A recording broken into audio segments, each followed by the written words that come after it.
Ladies and gentlemen, welcome back to the Blues Central Postgame on STL Sports Central, powered by DraftKings Sportsbook. The crown is yours. I'm Thomas Welch, here with Mike Meyer, and the Blues, they scored on the power play tonight, so that's always a plus. Obviously, the big news is Steve Ott going down, help out the head coach of the AHL. In the Thunderbirds down there, and Jim Montgomery taking over the power play, end up finding the back of the net, but it was not enough for your St. Louis Blues tonight as they fall to the familiar foes, the Winnipeg Jets, by a final score of 3-1. Mike, give me your knee-jerk reaction to tonight's entertaining, chaotic, back and forth, will they, won't they, the St. Louis Blues end result? I thought it was a mixed bag here for me, because I think you saw some really good things, especially from our younger guys, your Dvorskys, the Snuggeruds, even like Jordan Kyrou, here obviously breaking his 13-game goalless streak, and on the power play here at that. So I really like that. The kids did look really good, but after that, it's just too many breakaways here, where Hofer had to just come up big, bail out the team here in front of them. I don't know. Again, just giant mixed bag. I was hoping for a win. I'm sick and tired of covering the losses, if I'm just being completely honest. But this was, I think, a somewhat good sign, trending in the right direction. Just some other things here to be able to tighten up. But upset here ultimately with the loss. Yeah, I don't know. It's hard for me to put rose-colored lenses on, especially this deep into the season when, every game counts. And even on the last post game I was talking about, all I really wanted was a sign from Doug Armstrong of I didn't know. I felt like I was one foot in, 1 foot out. I didn't know if I should be rooting for this team to win because we still believed that they were going to make the playoffs, or if I should be rooting for this team to lose because we want a better draft pick and a rebuild. Mm-hmm. And even with Doug Armstrong and the move with Steve Ott and Jim Montgomery taking over the power play, I'm still not really sure because you could say oh yeah, Steve Ott's he just wants to be a head coach and this will help him in that journey. But the pessimist in that aspect says it's a demotion of your assistant coach technically. So I think you're kind of, juggling two balls there, and you can say to the press oh yeah, this will be great for Steve, and we really want to help him on his path to becoming a head coach in the NHL. And as we all know, you have to be a coach to be a head coach and have that experience. But at the same time, it's the power play was terrible. Both things can be true.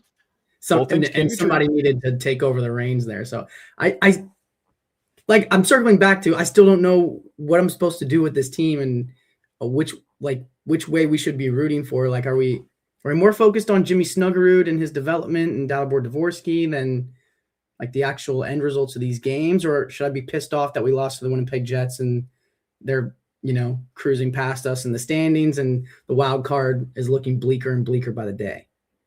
I think both things can be true. Because as you are a hockey fan, you want your team to win. And I think that there's absolutely nothing wrong with that. But at the end of the day, the Blues are going to have a chance here at a potential number 1 overall draft pick. I think that that's going to be a little bit out of the cards here for them because they've got a couple of other teams that they're going to be fighting for that spot. But I think that this is a team who still is going to end up with the top 5. And so there's a chance, that you could still be able to draft a Stenberg, even a Gavin McKenna here at this point. And I don't know if I would want a Gavin McKenna, a Chase Reed, Verhoff. There's several guys who are both forwards and defensemen who could be able to really help inject some much needed life here into this Blues team. But enough talking here about the future. Enough talking about the future here right now. Let's be able to discuss here about tonight. We got to be a little bit of a tighter show here tonight, Tommy. I know we're going to have more coverage here for you guys. Who was it here that we're covering? I believe it was Mizzou. No, who was playing basketball here tonight? SLU. No, it was Mizzou. Mizzou's doing post game here tonight. So if you guys are interested here in some Mizzou stuff, feel free to be able to hop on over here to that. But I want to be able to make sure that we are obviously also here paying the bills. Let's be able to make sure drop my ad read here really fast.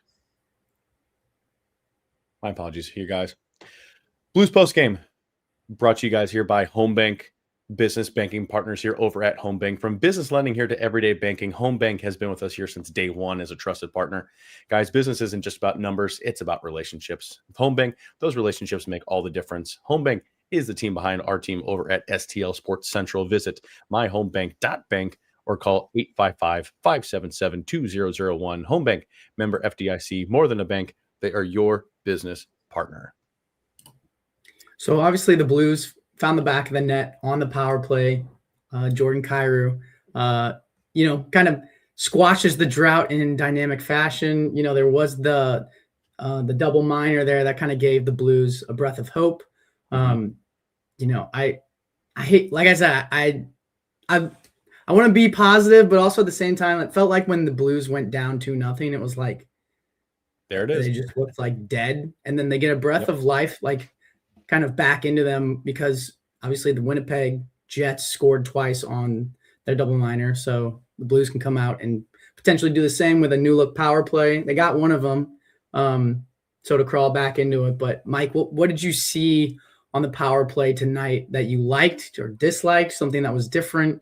Or do you prefer the Steve Ott look power play, or do you like the new look of this one and its early results? Or are you still holding out hope? Or I don't know. Give me your thoughts on the Jim Montgomery powered power play that we saw tonight. I'm liking it here right now. I mean, again, like you said, like it's really, really early on, but this power play looked a lot more comfortable as the night here went along. The first power play, I believe they had not a single shot here on goal. Second one had one or two different shots. But as you went along, again, like you had Kyrou with the one-timer goal, Dvorsky with a great feed her to Buchnevich, which was ultimately ended up getting blocked. Instead of getting that one-timer, he had able to settle the puck here just a little bit, and Comrie was able to make that save. Dvorsky, again, had another scoring opportunity. And so I think you saw some really good signs of life, something that I've been clamoring here for. Get these kids involved, these lethal shots here from these kids. Get them involved. And I think that you're finally starting to see that coming here from these guys. Again, I'm liking what I'm seeing. I'm liking the fact that you see Jake Neighbors here going to the net, because in my opinion, that goal does not happen from Kyrou if Jake Neighbors is not there in front. It's a great shot, but again, you need those bodies in front. And I think that's exactly what Jim Montgomery here has been harping here over. So I'm very excited about to see with another little bit of practice, a little bit more execution, and a little bit of more here of just running through them is going to be able to do here for this team. And I'm interested to see what's going to happen here on Friday here against Dallas. Yeah, one of the things that I really liked seeing tonight on the power play was Jimmy Snuggerud not being used as a net front presence and actually having a shot utilized outside. So that was pretty nice watching them, him and Dalibor, Dvorsky and Kyrou just kind of, by the basis of their character and how they've kind of made, albeit different levels of money, right? But all of them are going to potentially make their money in the league through their shot, putting them in a position to utilize the best asset that they have available, I think is a no-brainer. So Jim Montgomery just kind of lined that up off the rip. Saw a lot of chances there. Not necessarily all of them led to goals, but I think you can see snapping like the tape-to-tape passes across, not just around the perimeter, but through like the dynamic areas of the ice and getting the goalie moving left, right, all over the place, and the defenseman. I think that will pay dividends for this power play moving forward. But on the other end of the special teams, the Winnipeg Jets were 2 for 3 on their power play opportunities. So obviously a guy like Oscar Sundqvist, who has been noted as the binky for Jim Montgomery, and obviously plays a huge role on the penalty kill. The penalty kill has had its struggles even outside of losing Oscar Sundqvist, so not having him in this game only made things worse, but continues to be a sight for sore eyes for Blues fans when Blues outshot the Winnipeg Jets tonight, 23-16. Felt like they had their chances, and also definitely handed the Winnipeg Jets chances. I can think of 3 turnovers off the top of my head that were just odd man rush going the other way, absolute breakaway, and Joel Hofer just saves your ass. So just a lot of the St. Louis Blues just continuing to shoot themselves in the foot, feeling like they're out of the game when they're really not. The highs and lows of momentum and riding that tide. We always talk about riding the roller coaster on this show, but sometimes it makes you sick. And this is one of those games for sure. Yeah, and again, like as much as you're enjoying, and I'm just going to continue that, as much as you're enjoying that ride here at times, you can be able to, you may be heading down and there's some pretty scenery that's around, but at the end of the day, you got to be able to start working your way back up that hill and be able to start, seeing that progress. And again, I do think that we were seeing some signs here of progress, and I'm not going to try and just go at this here with these rose colored glasses and say, oh, everything here is going to be fine, because there's a lot of fixes that's only be done here with this team, a lot. But I do think, again, that you were seeing some signs of life. I do think that you were seeing some really good things and some trending here in the right direction. So, this was going to be a tough matchup regardless of these two teams. They always just, seem to be able to bring out some of the best here in each other. And it wasn't the greatest of games, but it was still always a tough matchup. And the Blues are certainly going to have a tough matchup here against Dallas on Friday. So they've got to really be able to tighten up the bolts here by then. Dallas has been reeling a little bit, so hopefully we can catch them at a time when they're, not at their final form. But yeah, like you said, the proof is in the pudding there in terms of where they're at in the standings. So anytime they can just turn it on and take advantage of a Blues team that's kind of floundering throughout the course of this season. But while we're on the hot topic of tonight, rather than just dissecting all the multitude of ways that the Blues lost, because it feels like there's a ton of them. But I'd love to get your take while you're here, since you are our prospect expert. Like, as with Steve Ott as the head coach of the Thunderbirds in the AHL, like, I don't know, like, do you think there's like a 180 shift there? Because I know that they've been struggling, and like the minuses are tacking up for all of these prospects like Lindstein, who you have high hopes for, and it doesn't look good on their resume. But, we still, like, obviously you're spending high, like, first round picks, second round picks, all these guys on these prospects that need development, especially throughout the course of the season as things start to decline and look worse and worse. Like, you are going to be ramping up back towards a rebuild or a retool of some kind. So I think in that aspect, even if you view it as a demotion, like Steve Ott, his role is going to be crucial in this organization still. So, Mike, what do you think he needs to do to turn this AHL Springfield Thunderbirds team around and kind of take them to the level where the Blues, almost with the Cardinals, where the Memphis Redbirds were like, top of the league and won a couple championships, and then you kind of have this feeder program directly into the big club. Doesn't necessarily feel like the Thunderbirds are at that level right now. So what does Steve Ott need to do to get them there? Yeah, and I think that right now, I mean, the number of young prospects on this team who are in their first professional season here. Some of them are in their first season in North America. Some of them are in their first season in North America and in the AHL. And so that's a fine balance for them to have to be able to thread here just right now, because they've got some really good veteran guys here, like Matt Luff, Matthew Pekka, who are up there, who are just going to be career AHLers. But then to think that, again, you've got your Adam Yeko, who's going to be coming up. You've got your Jakub Stansel. You've got Theo Lindstein. Kaskiamaki here is not a complete rookie, but he's, kind of in that tweenerville here right now. But right now, in my opinion, I think it's just going to be a different voice. This is a guy who has played many, many, many, many games here in the NHL, who's going to be coming down and be able to just voice this, who knows Montgomery's system, who knows what they need to look for, who knows what these guys need to do here to succeed here in professional hockey.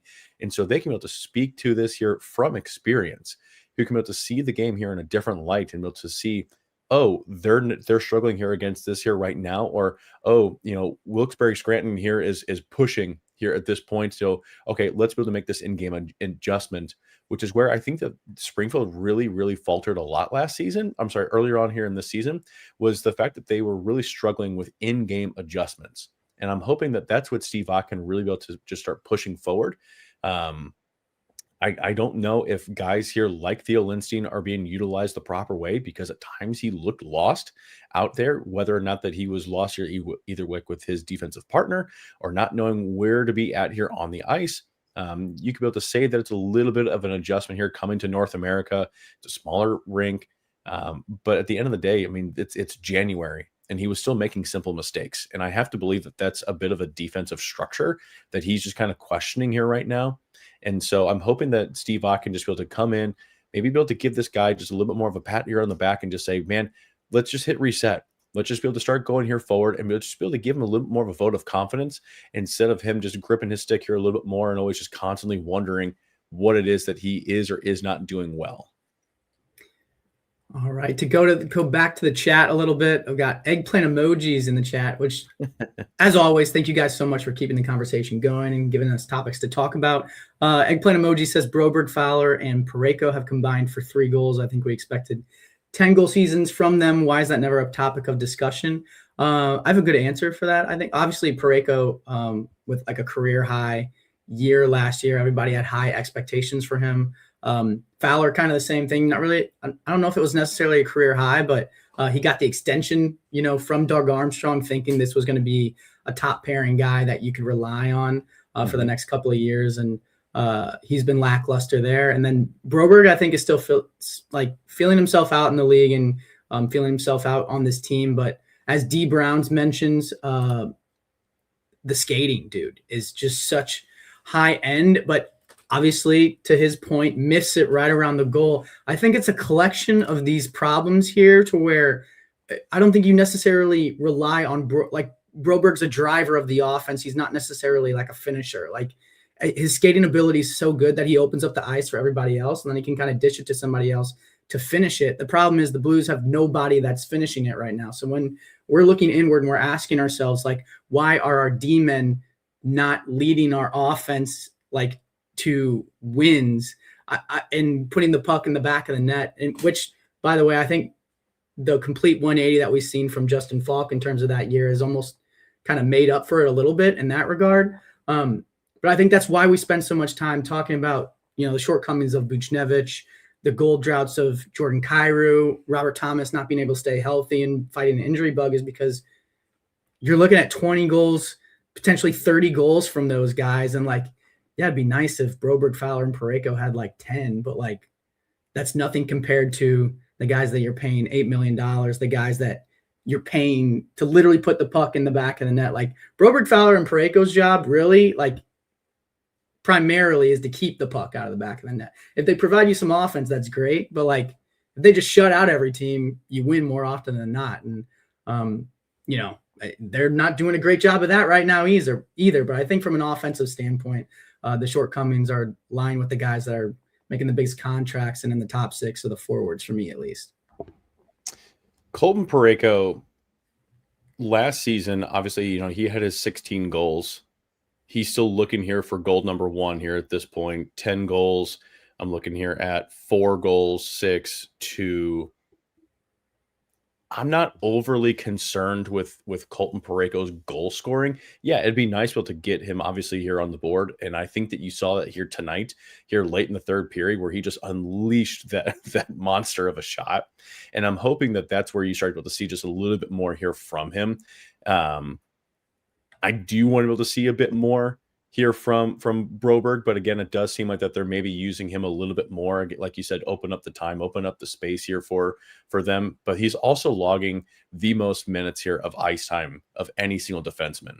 So they're just, in my opinion, utilizing him in different ways. And it's just going to be this collection that hopefully will all be able to come together. All those puzzle pieces will be able to come together so that he can log all the heavy minutes. He can start able to build up some of the offensive contributions here to this team. And he can also play a well-rounded, defensively sound 200-foot game. Fowler, I don't know. I mean, you hate to say it was just a mirage here last season. And I think that there's still a lot here still be able to play here to his game. But I was not really expecting him to be able to have a repeat season.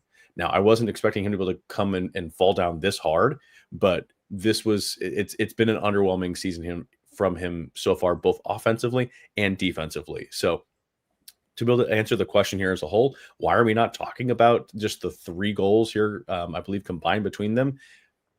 It's you can talk about everything with this team. it's the same problem over and over here again. Like you have nobody who's finishing. The defense should be capable here of putting up some goals, but they're not. And I don't know if it's the structure. I don't know if it's the team. Like I don't know. I don't know. And better people than I hopefully have answers. But at this point, everybody is just looking at this and just saying, I don't know. I don't know. Other than they're just underperforming. Yeah, and D Brown's in the chat says Snuggerud was supposed to be that finisher maybe next year. I agree. I also think he's a rookie. Not necessarily that it's unfair to him because this is the NHL and there's expectations, especially for this Blues team. Like if you're going to come in and play ample minutes, especially on the first line, which is where they kind of had him touted, like coming out this season, like a bona fide first liner, like Doug Armstrong's putting his pin in that. There's expectations there. And I don't want to say like, let's give him a little bit of grace, but also at the same time, like he is a rookie. And typically like if the Blues were in a playoff spot right now and Jimmy Snuggerud was, having the same season that he is, like, I don't think we're looking at him and being like, well, we figured out the problem, guys. It's our rookie that's not like, playing up to his contract standards of like $50 and a piece of gum or whatever. You know what I'm saying? It's like, yeah, I understand that he came in, he's a highly touted prospect and we're all like stoked for him. But like when Tage Thompson came in, like he wasn't lighting the world on fire either. Obviously he was in like a bottom six role and kind of pigeonholed as he said so there. I always forget I have that jersey behind me. So that's funny. But yeah, he was, kind of getting opportunities here and there, but like he really flourished when he went to Buffalo. But, there's a time frame there to when, like, as soon as you figure it out, everything clicks and then you just don't forget it. I just think Jimmy Snuggerud hasn't gotten to the point, and he was hurt this year too. And it was like his wrist. So like for a shooter, that's a big part of the process of putting the puck in the back of the goal. So I think he's just still figuring things out and waiting for him to click. And as soon as it does, like we'll be off and running. But Dalibor, Dvorsky, kind of the same thing. But I'm circling back to is like a guy like Pavel Buchnevich, like it has clicked. A guy like Robert Thomas, it has clicked. A guy like Jordan Kyrou, it has clicked. And for whatever reason, it's not clicking this season from any of them. And that's a large part of the reason why the Blues are where they at in the standings right now. Exactly. Yeah. And it's very difficult for a rookie to come in. It's a rare case that they're going to come in and score 20 goals in their rookie season. Right. The fact that you've got Jimmy Snuggerud coming in, he's on pace to be able to score 13 goals, 28 points in 69 games. It's not bad, especially for a season that he's, that the Blues as a whole here are underperforming. He spent some time here, especially with that wrist surgery. Like he's had a lot going against him. And I do think that he's still going to end up being that finisher, but it's just going to take time here for him to get there. So Aaron right. D99 says Army is afraid to trade. I will say the last post game I was talking about, like, it is frustrating to me to see Rasmus Anderson traded and Quinn Hughes and, all these guys in talks. And it's like, yeah, Doug Armstrong's in talks too, but it's like, what's he supposed to do? Like nobody wants to trade right now. And then trades are happening like all around him and the Blues aren't involved. I will say, I feel like everybody's waiting for some kind of like atomic bomb or like nuke with this Blues team to just like light the hockey world on fire. Whether that's like, someone getting fired, someone getting waived, somebody getting traded, or like a blockbuster, all of those things. I don't know if I'm convinced, but I think I have a hypothesis in my brain that their version of that is this demotion of Steve Ott. So if you're on the bandwagon of like, oh, there's a trade coming, has to be, especially after a game like tonight, 3-1 against the Winnipeg Jets, after you just got, rid of Steve Ott and there's a whole new different power play. Like it's another knock against them to like, oh, surely this trade is coming. I think this demotion of Steve Ott or head coach of the AHL, like I think it's kind of hit a reset on that whole timer in Doug Armstrong's eyes. So I am concerned about that, but I don't know what the answer is here.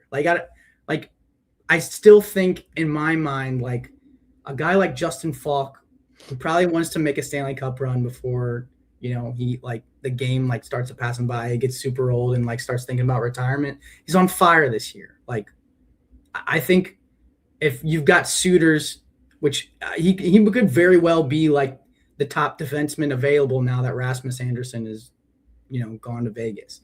So I think thinking about that and doing right by the player, as well as what you can get in return for him, as well as where your team is at in the standings right now, like I think that just makes a ton of sense from almost every angle that I look at it, besides the fact of like, hey, your team gets worse. But it's like, if your team's not getting better, then I don't know what's really the point. You know what I'm saying? It's like, I don't know, Braden Shen's in that conversation. I think Jordan Binnington's in that conversation, depending on how much faith you have in Joel Hofer, which Joel Hofer's looked like a stud. Like, I think there's so many questions. There's so many question marks revolving those trade scenarios that I'd be shocked if one of them didn't happen. But also it's Doug Armstrong, and if he's trying to fleece people the whole time, it's like, I'm not really shocked. Does that make sense? Yep, absolutely. And I know like we are pressed up here against time. I know the Mizzou game here, I believe, is getting ready to wind down here. So they're going to be going live here just in a couple minutes. I'll give my thoughts here just really fast here, just surrounding that. But I do want to be able to remind folks here to be able to download the DraftKings Sportsbook now. If you haven't downloaded here by now, what are you doing? What are you waiting for here, man? Be able to use the promo code here, STL Sports, be able to grab $300 in bonus bets with just a $5 bet. $5 bet, $300 here in bonus bets. Make sure you use it, download it, and use the code STL Sports. Gambling problem? Call 1-800-GAMBLER. New York, call 877-8-HOPE-NY or text HOPE-NY. Connecticut, call 888-789-7777 or call ccbg.org. On behalf of Boot Hill Casino in Kansas, wager tax pass-through may apply in Illinois, 21 plus in most states. Void in Ontario. Restrictions apply. Bet must win to receive bonus bets which expire in 7 days. Minimum odds required. For additional terms and responsible gaming resources, call dkng.co/audio. Limited time offer.